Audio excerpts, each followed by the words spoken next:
나는 1920년에 태어났습니다. 올해로 105살이 되었지요. 숫자로만 보면 믿기 어려운 세월이지만 제 안에는 여전히 20살 청년의 떨림과 60살 가장의 한숨이 함께 살고 있습니다. 사람은 살면서 적어도 한두 번, 아니 몇 번이고 이런 순간을 겪습니다. 모든 것이 의미 없어 보이는 시간, 열심히 살아온 날들이 문득 빛을 잃고 지금 내가 왜 여기 앉아 있는지 알 수 없어지는 순간 말입니다. 젊었을 때에 저는 목표로 가득 찬 사람이었습니다. 나라가 혼란스러웠고 전쟁을 겪었고 굶주림과 상실을 배웠습니다. 그 속에서 저는 다짐했습니다. 공부로 세상을 이해하겠다고, 학문으로 혼란을 이겨내겠다고, 교수라는 직함을 얻으면, 연구실 한 칸을 갖게 되면, 제 이름으로 책 한 권을 내면 비로소 단단해질 줄 알았습니다. 그때는 그것이 제 삶의 이유였습니다. 그리고 많은 시간이 흐른 뒤 저는 정말로 강단에 섰습니다. 학생들 앞에서 강의를 했고 밤을 새워 논문을 썼고 학회에서 박수를 받았습니다. 결혼을 했고 아이들을 키웠고 부모를 떠나보냈습니다. 그 모든 장면이 지나가고 난 뒤 65세 정년 퇴임을 하던 날 꽃다발을 안고 집으로 돌아오는 길에 문득 이상한 기분이 들었습니다. 그래서 이제 나는 누구인가? 강의실도 연구실도 직함도 하나씩 제 곁을 떠난 자리에 묘한 빈칸이 남아 있었습니다. 그 빈칸은 실패의 증거가 아니었습니다. 오히려 너무 열심히 채워왔기 때문에 비로소 보이는 공간이었습니다. 하지만 그때 저는 그것을 그렇게 이해하지 못했습니다.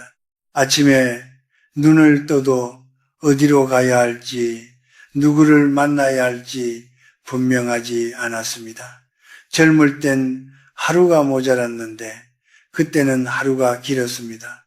의미가 사라진 것처럼 느껴졌습니다. 여러분도 혹시 그런 날이 있으셨습니까? 자녀를 키우고 직장을 다니고 부모를 모시고 그렇게 쉼없이 달려왔는데 어느 순간 할 일이 줄어들고 전화벨도 덜 울리고 달력의 일정이 비어 보이는 날, 그때 마음속에서 묻습니다. 그래서 뭐가 남았지? 이렇게 살아온 게 무슨 의미였지? 저는 그 질문이 이상한 것이 아니라고 말씀드리고 싶습니다. 오히려 아주 자연스러운 질문입니다.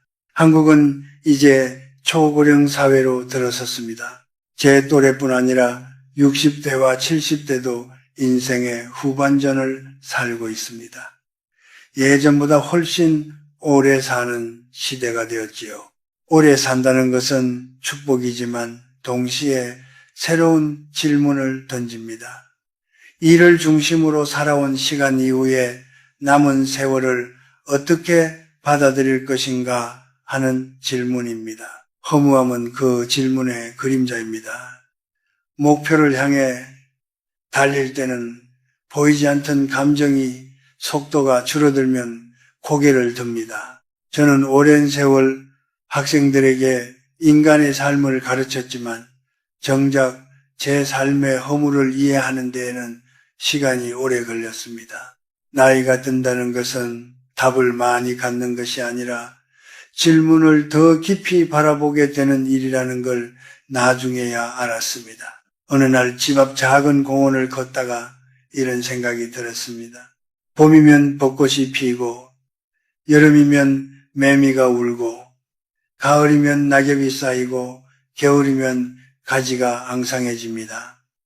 나무는 매 계절마다 잎을 잃고 다시 채웁니다. 잎이 떨어진 자리가 비었다고 해서 나무가 실패한 것은 아니지요.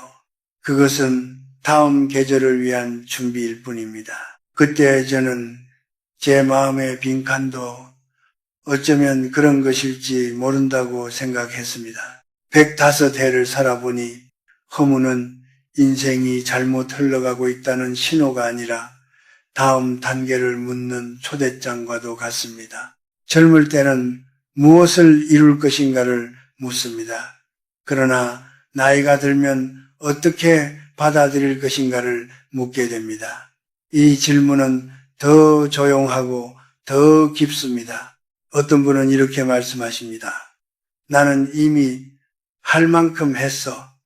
이제 와서 무슨 의미를 찾겠어.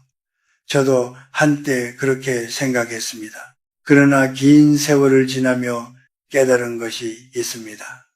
의미는 거창한 성취의 끝에만 있는 것이 아니라 멈춰선 자리에서 다시 시작되는 경우가 더 많다는 사실입니다. 허무함을 느끼는 당신은 결코 이상하지 않습니다. 오히려 누구보다 성실하게 살아왔기 때문에 그런 질문을 하는 것입니다. 삶을 대충 살았다면 의미를 묻지도 않았을 테니까요. 오늘 이 이야기를 나누는 이유도 거기에 있습니다. 우리가 느끼는 이 빈칸이 정말 공허이기만 한 것인지 아니면 다른 가능성을 품고 있는지 함께 천천히 들여다보고 싶어서입니다. 이 이야기가 당신의 마음 한켠을 건드린다면 잠시 멈춰 제 말에 귀 기울여 주십시오. 우리는 아직 끝나지 않았습니다. 105해를 살아본 저도 여전히 배우는 중이니까요. 허물을 처음 마주했을 때 저는 그것을 없애야 할 감정이라고 생각했습니다. 기운을 내야 한다고, 더 바쁘게 움직여야 한다고 스스로를 다그쳤지요. 그러나 세월은 저에게 다른 사실을 가르쳐 주었습니다.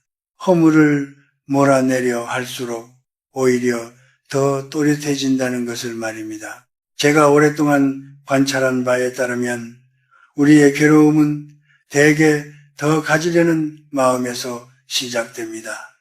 젊을 때는 더 좋은 직장, 더 큰 집, 더 높은 자리였습니다.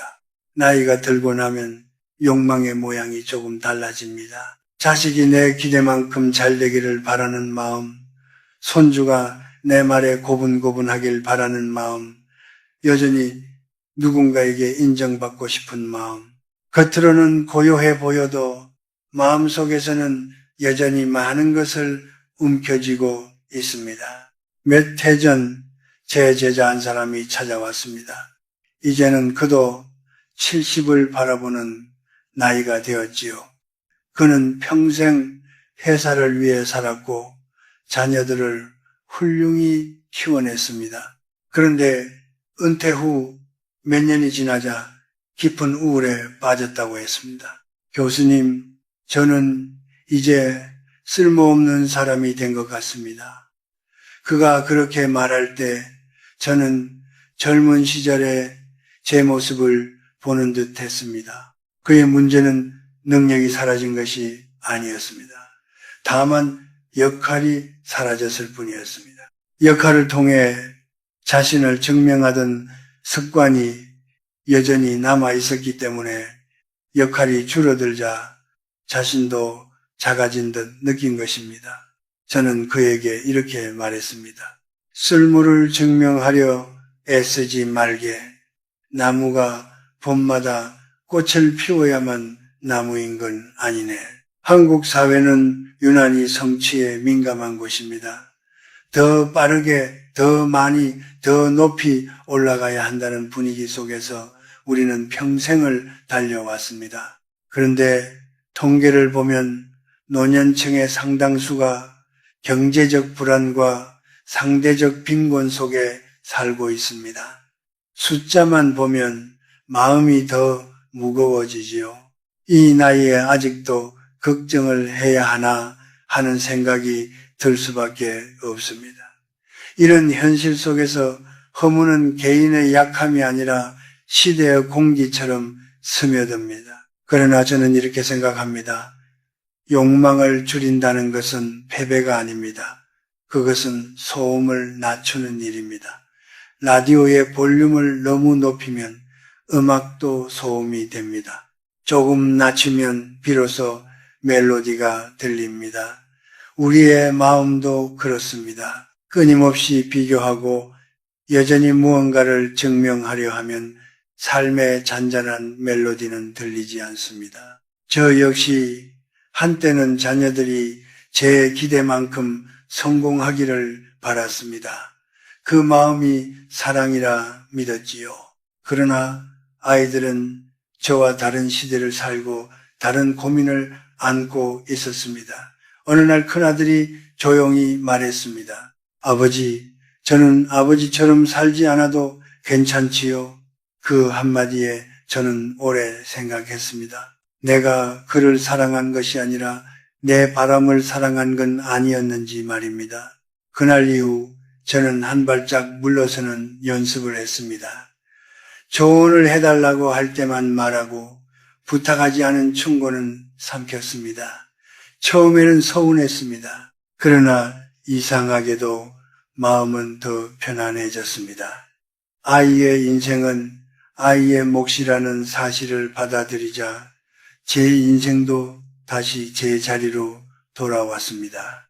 동양의 오래된 격언 중에 이런 말이 있습니다. 적게 일수록 오래 간다. 손에 너무 많은 것을 쥐면 결국 흘려보내게 됩니다. 저는 이 말을 100살이 넘어 비로소 이해했습니다. 욕망을 줄이는 일은 아무것도 바라지 않는 무기력이 아니라 정말 중요한 것만 남기는 작업이었습니다. 중요한 것은 체념이 아닙니다. 이제 나는 늙었으니 아무것도 기대하지 않겠다는 말은 마음을 더 빠르게 쉽게 만듭니다. 대신 이렇게 바꿔보십시오. 나는 이제 소중한 것만 남기겠다. 사람, 시간, 건강, 그리고 마음의 평온. 이것들은 많을 필요가 없습니다. 다만 진짜이면 됩니다. 허무가 깊어질수록 우리는 무언가를 더 붙잡고 싶어집니다. 그러나 때로는 거꾸로 조금 놓아주는 쪽이 길을 엽니다. 제 제자는 요즘 동네 도서관에서 아이들에게 책을 읽어준다고 합니다. 교수님, 예전보다 돈은 적지만 웃음은 많아졌습니다. 그는 그렇게 말했습니다. 역할은 줄었지만 존재는 줄지 않았습니다. 욕망을 줄이는 연습은 하루아침에 되지 않습니다. 평생을 애써온 사람일수록 더 어렵습니다. 그러나 한 가지는 분명합니다. 우리가 붙잡고 있는 것 중 상당수는 사실로 와도 삶은 계속된다는 사실입니다. 그리고 그 여백 속에서 우리는 예상치 못한 평온을 만납니다. 저는 이제 압니다. 허물을 없애려 하기보다 그 옆에서 숨을 고르는 것이 더 현명하다는 것을, 마음의 소음을 낮추면 작고 잔잔한 것들이 들려오기 시작합니다. 그 소리를 듣는 법을 배우는 것, 그것이 인생 후반부의 공부가 아닐까요? 욕망의 소음을 조금 낮추고 나니 제 귀에 다른 질문이 들리기 시작했습니다. 그렇다면 나는 왜 내일 아침 다시 눈을 떠야 하는가? 이 질문은 젊을 때와는 결이 다릅니다. 젊은 날에는 성공이 이유가 되었고 책임이 이유가 되었고 경쟁이 이유가 되었습니다. 그러나 나이가 들면 이유의 모양이 달라집니다. 더 이상 누가 등을 떠밀지 않아도 스스로 일어나야 하기 때문입니다. 제가 1년을 넘겼을 무렵 가까운 동료 교수를 먼저 떠나보냈습니다. 그는 저보다 건강했고 계획도 많았습니다. 장례식장에서 돌아오는 길, 저는 오래도록 침묵했습니다. 인생이 이렇게 갑작스럽게 멈출 수 있다면 남은 날들을 나는 어떤 얼굴로 살아야 할까 생각했습니다. 그날 이후 제 삶의 단위는 10년 계획이 아니라 오늘 하루가 되었습니다. 의미란 거창한 구호가 아니라 내일을 다시 살게 하는 작은 이유라는 것을 저는 그때 배웠습니다.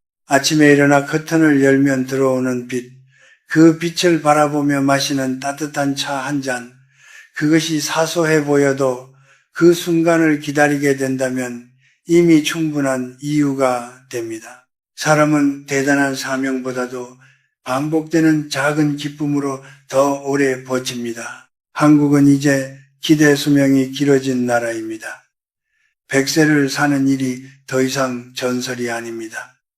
그러나 오래 산다는 것이 곧 의미를 보장하지는 않습니다. 그래서 많은 분들이 묻습니다. 이렇게 오래 사는 것이 축복일까 짐일까? 저 역시 그런 생각을 한 적이 있습니다. 몸은 예전 같지 않고 친구들은 하나둘 떠나고 세상은 너무 빨리 변합니다. 그 속에서 저는 한동안 낯선 손님처럼 느껴졌습니다. 하지만 어느 날 손주가 제게 스마트폰 사용법을 가르쳐주며 이렇게 말했습니다. 할아버지, 천천히 해도 괜찮아요. 그 말이 제 마음을 건드렸습니다.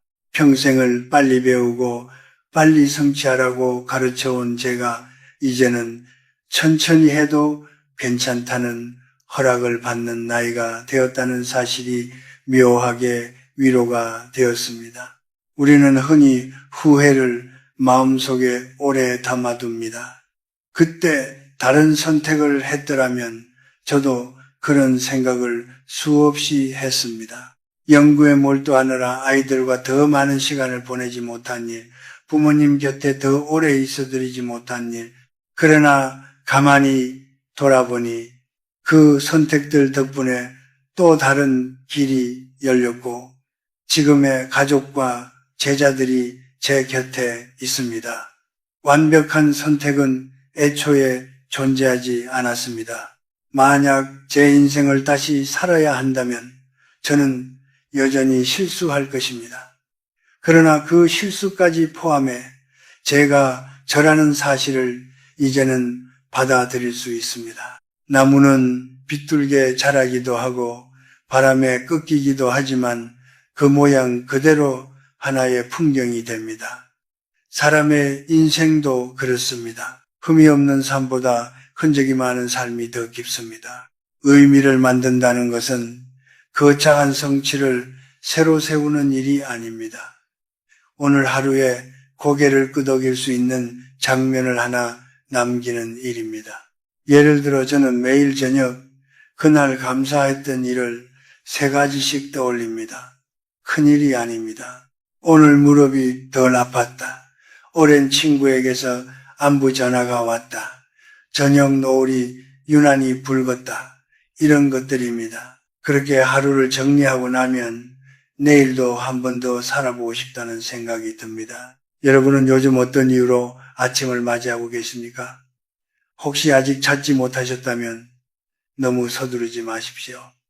의미는 억지로 붙잡는다고 생기지 않습니다. 다만 눈을 조금 낮추고 속도를 조금 늦추면 이미 곁에 와 있는 경우가 많습니다. 저는 105해를 살며 깨달았습니다. 인생의 후반부는 성취의 시간이 아니라 해석의 시간이라는 것을 젊은 날의 사건들을 다시 읽고 그 의미를 새로 붙여보는 시간입니다. 그 해석이 달라지면 과거도 달라 보이고 현재도 조금은 따뜻해집니다.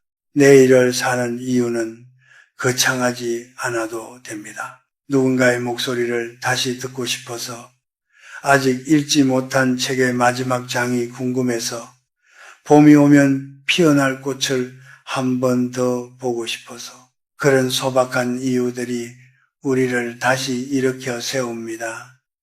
그리고 그것이면 충분합니다. 이제 저는 허물을 적으로 여기지 않습니다. 105해를 살며 배운 가장 큰 교훈이 있다면 감정을 몰아내는 대신 함께 앉아있는 법을 배우는 일이었습니다. 허무가 찾아오면 저는 이렇게 말합니다. 그래, 또 왔구나. 이번에는 무엇을 묻고 싶으냐? 그러면 신기하게도 그 감정은 조금 누그러집니다. 인생 후반부에 제가 실천해 온 것이 있습니다. 첫째, 내려놓을 것을 분명히 정하는 일입니다. 자녀의 인생을 내 뜻대로 만들려는 마음, 여전히 젊은 사람들과 경쟁하려는 마음, 남과 비교하는 습관, 이 세 가지는 제 마음을 가장 빨리 지치게 했습니다. 그래서 저는 의식적으로 한 걸음 물러났습니다. 자녀에게는 선택을 맡기고 젊은 세대에게는 길을 비켜주고 비교 대신 응원을 택했습니다. 그러자 마음이 놀랄 만큼 가벼워졌습니다. 둘째, 하루에 뼈대를 세우는 일입니다. 은퇴 후 가장 힘들었던 것은 시간이 흐트러지는 것이었습니다. 그래서 저는 작은 규칙을 만들었습니다.